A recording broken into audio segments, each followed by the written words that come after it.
One of the nicest things we can do as entrepreneurs, right, as solo language teachers, is actually increasing our prices. This is a very nice feeling because when you work at a language school, and I did for many years, you do not have control over how much you make. They choose how much they're gonna pay you, right? And if you're a very nice little employee and you do your job really well, if the mood strikes them, they can increase your salary a little bit. They can give you a raise, right? Who's a good boy? Who's a good boy? When we work for ourselves, when we are self-employed, as we are solo language teachers, how much we make is entirely our responsibility. You are going to choose how much you're going to charge for your classes. You get to choose that. It's a lot of power, and with great power does come great responsibility as well. I'm going to talk to you on this video on how to increase prices to your students and what happens when you do that. The first thing I want to say is that you can increase your prices. When I was starting as a solo English teacher, I was very afraid of increasing my prices because I thought that the students I had would leave. That does actually happen. They do leave, but other students arrive because the money you charge is going to dictate what your target audience is. If you charge little money, you are going to attract people who want to pay little money. And if you charge a higher price for your classes, you are going to attract people who are willing to pay more. And that is very interesting because rich people, people who have a lot of money, they associate price with quality. And they're not wrong about that. If you buy like a $2 t-shirt in a random thrift shop, that's not going to be as high a quality as if you pay $20 in a t-shirt in Zara, for example. It's going to be a higher quality, and therefore it's going to be more expensive. Rich people make this association for basically everything in their lives. So if you charge very little, a person who has a lot of money is unlikely to hire you as their language teacher because they do not think you are a great quality teacher. When you charge a high price, you are going to give the impression that you are a high quality language teacher. Then you have to live up to that image. You have to live up to that expectations, so that they keep working with you, right? You want to be actually good, and that's one thing. You want to feel like a bargain to your student. One thing is to feel cheap. Cheap has a bad connotation. We don't want to be cheap, but we do want to feel like a great deal, a great bargain. You want your student to feel that what they pay for your services is not nearly what you are worth. That's what you want them to feel. So if you want to raise your prices, you have to feel like a fantastic teacher so that they do not even think about looking for another one because they are getting such a bargain with you. Think about it. $100,000 is a lot of money. If I gave you $100,000 right now, you would be really happy. I know I'd be. Now, if I asked you for $100,000, you would probably wouldn't like to give me that because it's a lot of money. What am I going to give you in return? Now, if I tell you that if you give me $100,000, I give you a penthouse in NYC, you're going to toss that money in my direction as fast as possible because it's a great bargain. It's a deal. You're going to even think that I'm lying. You know, let's take a look at that penthouse. Let's make sure it's not haunted, right? Because I look like a great bargain to you now. That's what you want to look like to your students. That's the first thing you got to do. If you do that, increasing your prices is going to be a much easier task. And another thing that's going to happen after you increase your prices is that you're going to feel more motivated to work. And this feeling is going to come from two places. First, since you're making more money, you're going to feel more responsible for your student. Like, damn, they're paying me so much money. I better do a damn good job. You know, you're actually gonna think that when people start putting like $100 a month on your hands for 4 classes a week, for 4 hours of work, they're gonna give you $100. Like that has a powerful effect on us that makes us want to do better. You know, even if we are already doing a great job, and this is the secret to becoming an even better teacher. You know you're already doing a good job, and you want to do it even better because you feel like you owe that person because they're giving you so much money. That's such a powerful feeling, and that has transformed the way I teach. When I charged little money, I felt like it wasn't worth my time. The money I make didn't correspond to the level of skill I had. And so I taught worse because of that. And when I started charging more, I started teaching better. And it's also going to come from a place of fear, okay? Because since now a student is paying you a lot of money, you're going to be a little afraid of losing that student because it's a lot of money, so you don't want to lose them. And so you're going to want to do a good job as well. So that's what happens when you start charging more money. So first, you're going to feel more motivated to work, and you are going to attract people who like to pay money for things because they associate price with quality. Now, how do you actually do that? How can you increase your prices? There are two basic things you need to pay attention to. The first one is more objective, which is like, how much is inflation in your country every year? Figure that out, apply that to your price, and that's it.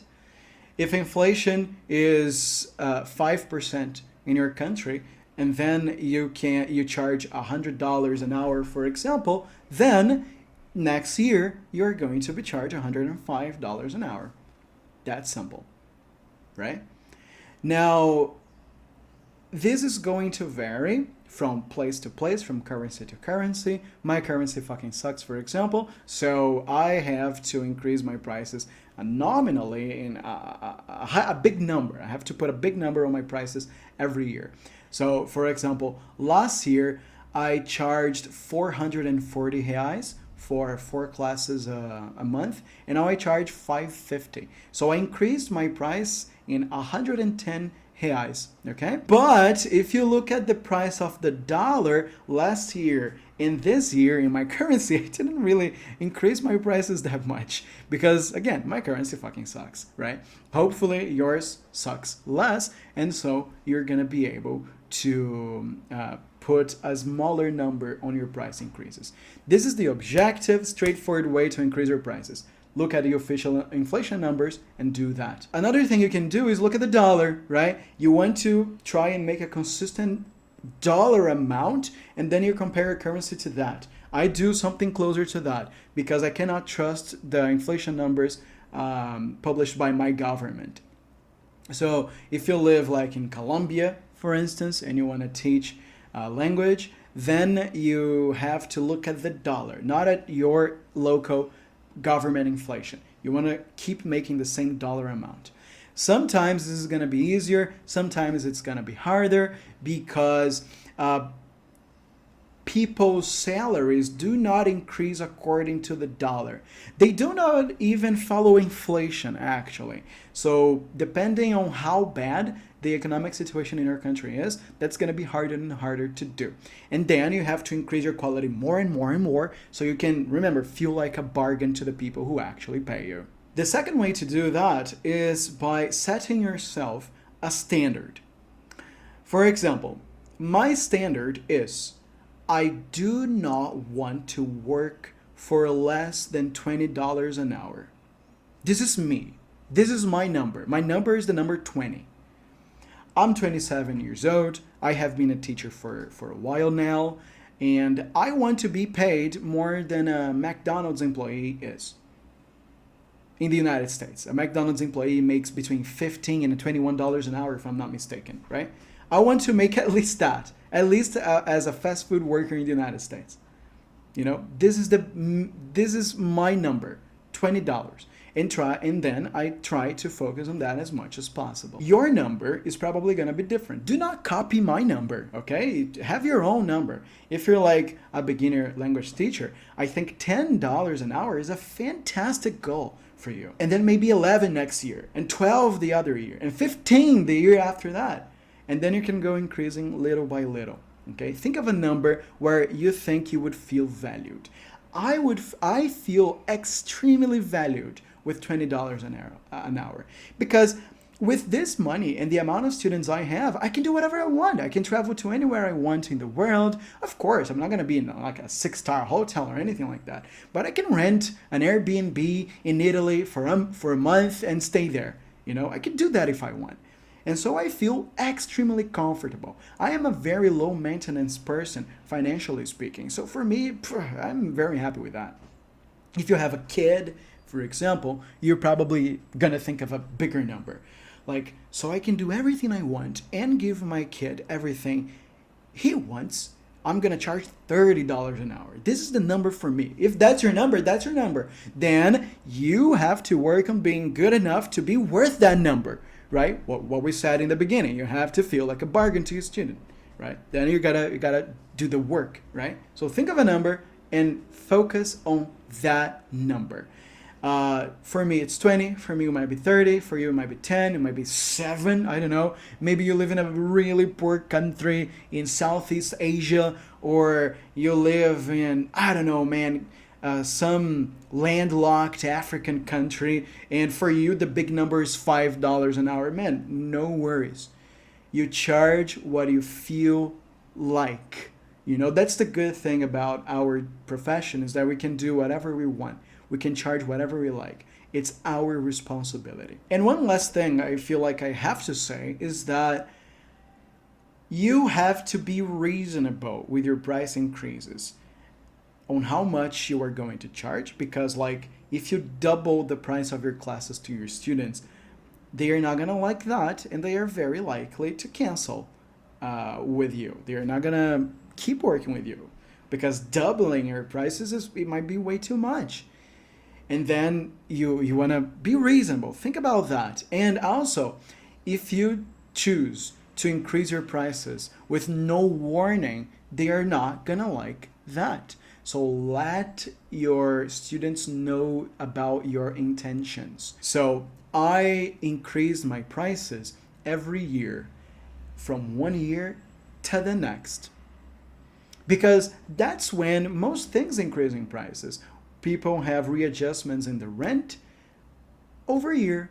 People have increases in their insurance plans over a year. And so I do it on that period as well, just so I keep in line with everything else in the person's life. If you just choose to randomly increase your prices in mid-April, for example, it's going to be very weird to people. Like, this is not a time to be doing that.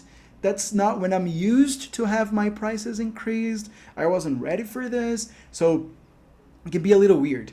Be reasonable about it. There is one nice thing that I like to do to incentivize my students on staying with me for a long time. I like to do this. I charge the student an X price. As long as they are my paying customer, they will never have their prices increased. I only increase my prices to new students.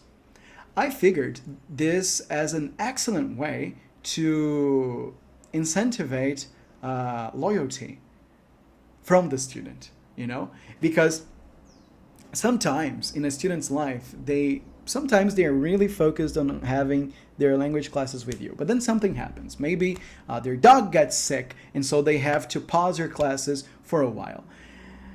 Language learning is not essential, it's not like an immediate necessity like food is. And so if they have to cut something, they might cut language learning. But they have this in mind. If I cancel with Rodrigo, the next time when I go back to learning with him, and I will have to pay higher prices. He's already told me that. If I keep paying him, I can maintain the same price.